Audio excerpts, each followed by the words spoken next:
नमस्कार दोस्तों, welcome back to neuro hub 21 and our today's topic is the basic anatomy of lungs. तो आज हम बात करेंगे लंग्स के बारे में।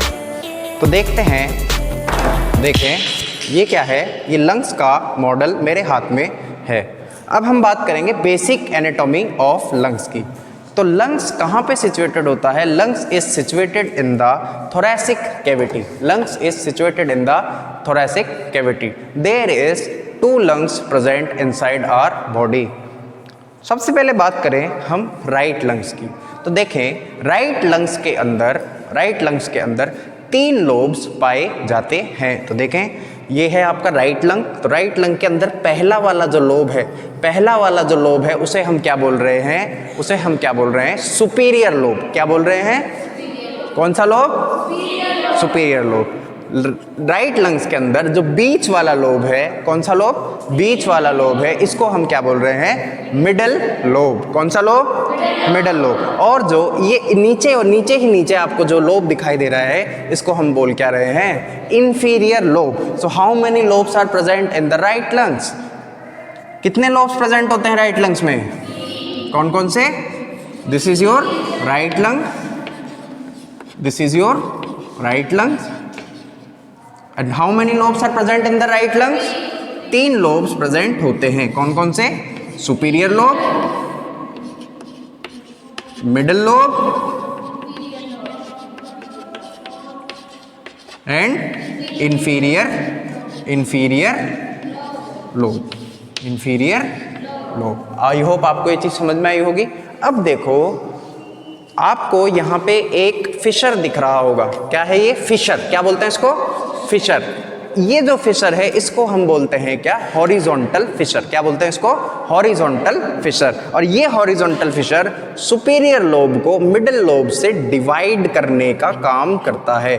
सुपीरियर लोब को मिडिल लोब से डिवाइड करने का काम करता है। तो ये कौन सा फिशर हो गया? Horizontal Fisher.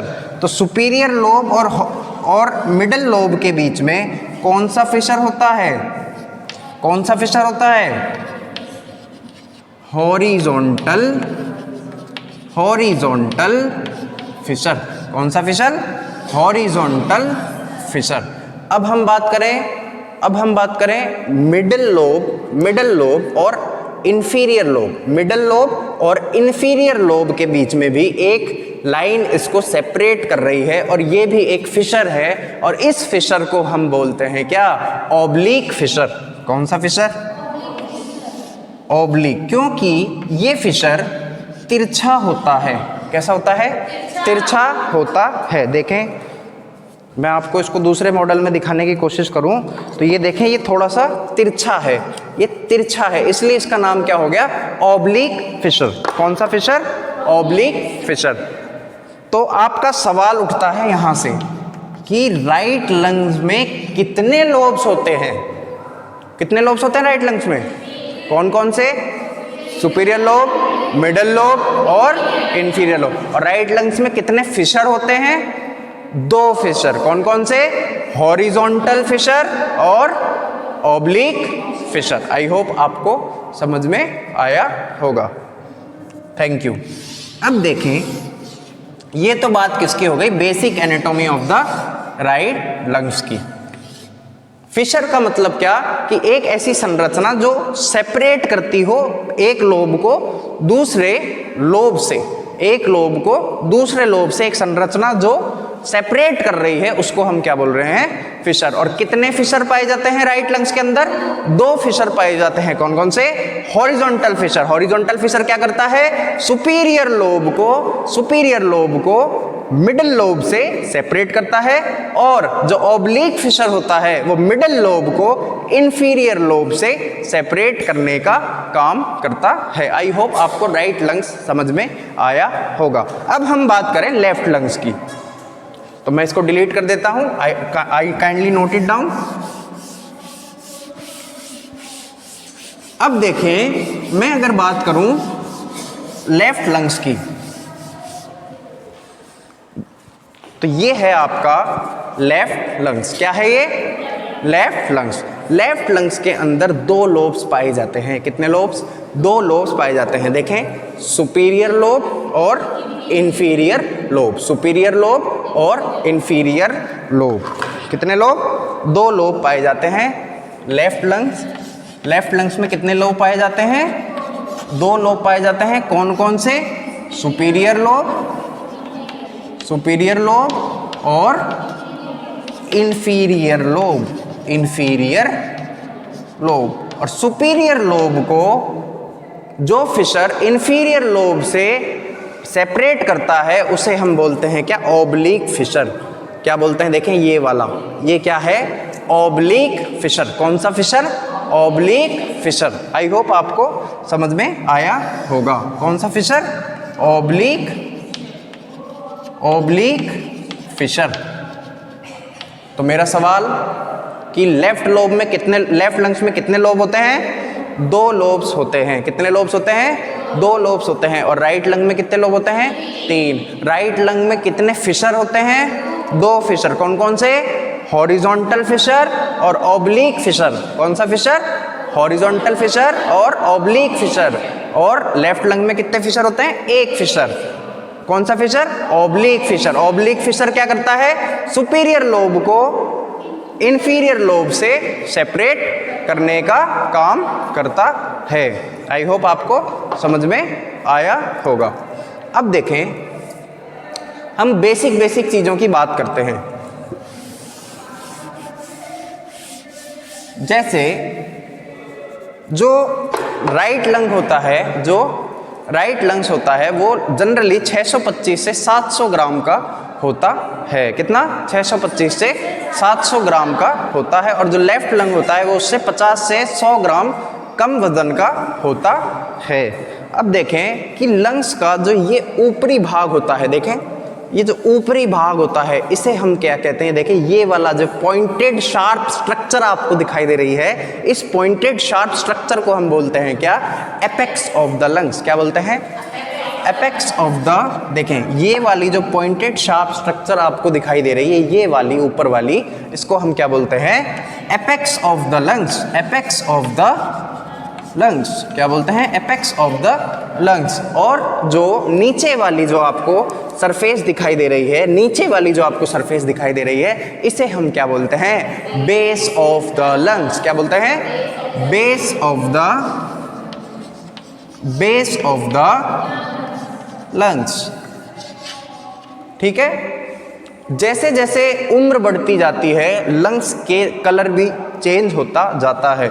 जनरली जो बच्चों में लंग्स पाया जाता है वो पिंकिश कलर का होता है। कि कौन से कलर का?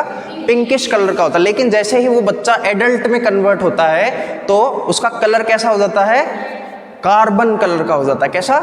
कार्बन कलर का, मोटल्ड ब्लैक, कार्बन कलर का हो जाता है। और क्यों हो जाता है? Due to the presence of pollution. Pollution से हम इतना ज़्यादा कांटेक्ट में रहते हैं कि हमारे लंग्स स्मोकिंग की वजह से या दूसरे के स्मोक इनहेल करने की वजह से, गाड़ियों के पॉल्यूशन की वजह से, फैक्ट्रीज इंडस्ट्रीज के पॉल्यूशन की वजह से कैसा हो जाता है? मोटल्ड ब्लैक कलर का या कार्बन कलर का हो जाता है। आई होप आप सभी के समझ में आया होगा। चलूँ आगे। अब देखें,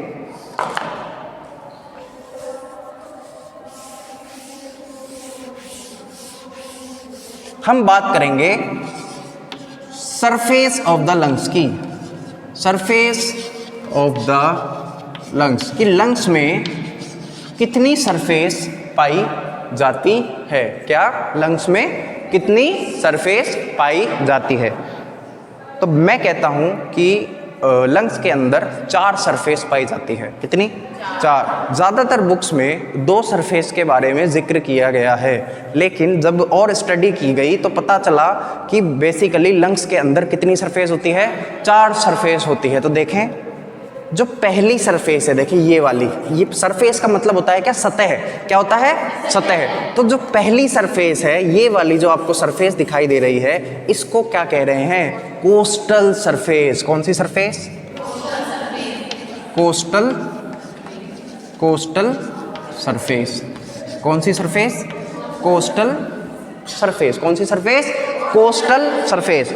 अब दूसरी सरफेस की मैं यदि बात करूं तो मैं आपसे यूँ कहूँगा कि देखें कि ये लंग्स है और लंग्स के नीचे क्या प्रेजेंट है, डायफ्राम। जी ये आपको डोम शेप मसल दिख रही है, जो आपको ये डोम शेप, डोम का मतलब होता है जैसे एक तरीके का, जैसे मेलों में लगता है, मेलों में आपने बड़े बड़े डोम देखे होंगे तो उनका शेप कैसे होता है, ऐसे अर्धचंद्राकार जैसे शेप होता है, उसको क्या बोलते हैं, डोम शेप। तो डोम शेप की आपको एक मसल इसमें दिखाई दे रही है। मैं दूसरे मॉडल में दिखाने की कोशिश करूं तो देखें कि ये देखिए कि डोम शेप जो मसल आपको दिखाई दे रही है, ये देखिए ये डोम शेप लंग्स के नीचे जो आपको मसल दिखाई दे रही है, इसको हम क्या बोलते हैं, डायफ्राम। क्या बोलते हैं, डायफ्राम। क्या बोलते हैं, डायफ्राम। डायफ्राम का काम क्या कि डायफ्राम बॉडी की वो मसल होती है जो हम एक्सपायरेशन की वक्त, एक्सपायरेशन मतलब, एक्सपायरेशन का क्या मतलब है कि जब हम सांस को बाहर छोड़ रहे हैं तो बाहर छोड़ने के लिए जो मसल यूज हो रही है उसको क्या बोलते हैं अपन, डायफ्राम। क्या बोलते हैं, डायफ्राम। तो अब लंग्स किससे अटैच है, देखिए कि ये जो लंग्स है, ये जो आपका लंग्स है, लंग्स के नीचे क्या प्रेजेंट है, ये लंग्स है, लंग्स के नीचे क्या प्रेजेंट है, डायफ्राम। लंग्स के नीचे क्या प्रेजेंट है, डायफ्राम। तो लंग्स के नीचे वाली जो सरफेस होगी, लंग्स के नीचे वाली सरफेस मतलब ये वाली, दिस ट्रायंगल देखें, ये वाला जो ट्रायंगल दिखाई दे रहा है आपको, ये वाला, ये नीचे वाली जो लंग्स की सरफेस होगी, जो सतह होगी, ये वाली जो सतह होगी, ये ट्रायंगुलर सतह जो होगी, इसको मैं क्या बोलूँगा, डायफ्रामेटिक सरफेस। कौन सी surface, diaphragmatic surface. I hope आपको समझ में आया होगा। चलो आगे।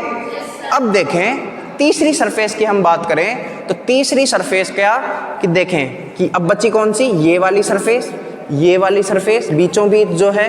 अब देखें बीच का मतलब क्या होता है, मीडियल। बीचों बीच जो सेंटर होता है, टुवर्ड्स द सेंटर जो सरफेस होती है वो कौन सी होती है, मीडियल सरफेस। तो तीसरी सरफेस कौन सी, मीडियास्टिनल या मीडियल सरफेस, मीडियास्टिनल या फिर मीडियल। किसी बुक में मीडियास्टिनल दे रखा है और किसी बुक में मीडियल सरफेस भी दे रखा है। तो दोनों ही गलत नहीं है, दोनों ही गलत नहीं है। आई होप आपको ये चीज़ समझ में आई होगी।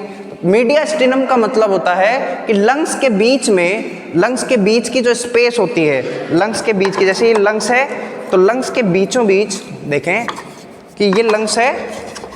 अब इस लंग्स के बीचों बीच जो स्पेस होगी, इस लंग्स के बीचों बीच जो स्पेस होगी वो स्पेस कौन सी, मीडियास्टिनल स्पेस। क्या बोलते हैं उसको, मीडियास्टिनम। तो इसलिए टुवर्ड्स द मीडियास्टिनम है तो इस सरफेस का नाम क्या हो जाएगा, मीडियास्टिनल सरफेस। कौन सी surface, mediastinal surface. I hope आप सभी को समझ में आया होगा। चलें आगे। अब बात करते हैं अपन इसके चौथे सरफेस की। चौथी सरफेस भी प्रेजेंट होती है। जी हाँ, इसमें चौथी सरफेस भी प्रेजेंट होती है, लेकिन वो हम इस तरीके से सुपरफिशियली नहीं देख सकते। जब एक्चुअली हम कैडेवर के अंदर, कैडेवर का मतलब होता है जब हम उसकी स्टडी करते हैं तो जो लाश होती है उसके अंदर जब हम देखते हैं उसको क्या बोलते हैं हम, कैडेवर। कैडेवर के अंदर जब देखते हैं तो लोब्स के बीच में जो फिशर होते हैं, उस फिशर के अंदर जब हम इंसर्ट करके, फिंगर को इंसर्ट करके हम जो सरफेस देखेंगे, उस सरफेस को मैं क्या नाम दे रहा हूँ, चौथी सरफेस क्या, यहां लिख देता हूं, fourth surface interlobar surface, interlobar surface. I hope आपको समझ में आया होगा। चलो आगे। अब हम बात करें इसके बॉर्डर्स की। किसकी, इसके बॉर्डर्स की। तो देखें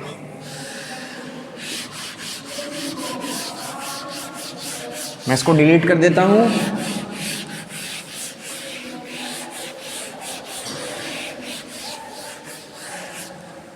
अब हम बात करें क्या, इसके बॉर्डर्स की। तो बेसिकली इसमें दो बॉर्डर पाए जाते हैं। क्या, दो बॉर्डर पाए जाते हैं। कौन सा, एंटीरियर बॉर्डर और पोस्टीरियर बॉर्डर। तो एंटीरियर बॉर्डर क्या होता है, देखें कि ये वाला जो आपको सामने की तरफ दिख रहा है, ये वाला जो बॉर्डर है, ये क्या है, इसका एंटीरियर बॉर्डर, और जो पीछे की तरफ जो आपको बॉर्डर दिख रहा है, इसको हम क्या बोलते हैं, पोस्टीरियर बॉर्डर। जो पोस्टीरियर बॉर्डर होता है वो थोड़ा सा इर्रेगुलर होता है। कैसा होता है, इर्रेगुलर होता है। तो बेसिकली हमने लंग्स के बारे में पढ़ लिया। तो आज की क्लास की सबसे इंपॉर्टेंट पॉइंट कि जो लेफ्ट लंग होता है, लेफ्ट लंग के अंदर एक डिप्रेशन पाया जाता है। देखें, लेफ्ट लंग्स के अंदर एक डिप्रेशन पाया जाता है जिसको हम क्या कहते हैं, लिंग्यूला। देखें कि ये डिप्रेशन जो दिख रहा है आपको, ये क्या है, लिंग्यूला। क्या बोलते हैं इसको, लिंग्यूला। जैसे ये लंग्स है, लेफ्ट लंग है, ये लेफ्ट लंग है, लेफ्ट लंग्स के अंदर इस तरीके से एक डिप्रेशन पाया जाएगा और इस डिप्रेशन को क्या बोलते हैं हम, lingula. LINGULA, lingula, tongue like depression, tongue like depression, tongue like depression, जिसको हम क्या बोलते हैं, लिंग्यूला या कार्डियक नोच, कार्डियक नोच, कार्डियक नोच भी इसे कहा जाता है। क्यों कहा जाता है, क्योंकि इस जगह पे जो हार्ट होता है वो हार्ट का पार्ट इंसर्ट होता, इस तरीके से हार्ट का पार्ट इंसर्ट होता है। तो हार्ट के लिए जो ये सरफेस है, इसको हम क्या बोल रहे हैं, ये जो डिप्रेशन पाया जा रहा है, इसको हम क्या बोल रहे हैं, कार्डियक नोच या फिर लिंग्यूला। तो आई होप आपको वीडियो पसंद आई होगी। Kindly share it to the needy one so that everyone gets an opportunity to evolve. Thank you very